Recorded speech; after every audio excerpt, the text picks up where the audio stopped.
எங்கள் டீமின் முதுகெலும்பு தாத்தா நல்லா இருக்கீங்களா? பேசும்.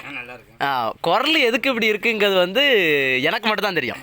ஆமாம், நேற்று தாத்தா வேலைக்கு வரல, நைட்டு தூங்கிட்டு இருக்கும்போது பாட்டி இன்னைக்கு ஏன் வேலைக்கு போகலன்னு கேட்டதுக்கு அப்படி தான் இருப்பேன்னு இருக்காரு. தொண்டைக்குழியிலே ஏறி நின்ட்டா பாட்டி.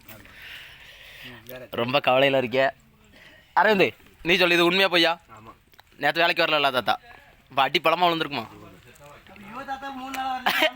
யார் தாத்தா? தாத்தா இல்லை தென்றாலா, அது அப்பா. கால் பிறண்டோ உங்கள் போக்கு போக்கர் எதனால?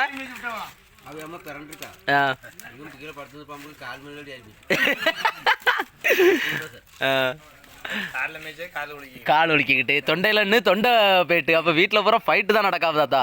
சை, எனக்கு ஒன்றுமே செய்யலையா, நல்லா தானே இருக்கேன். அது காலில் ஒரு சின்ன புண்ணு, எல்லாம் மிதி உதயமாக தான் இருக்குது வீட்டில்.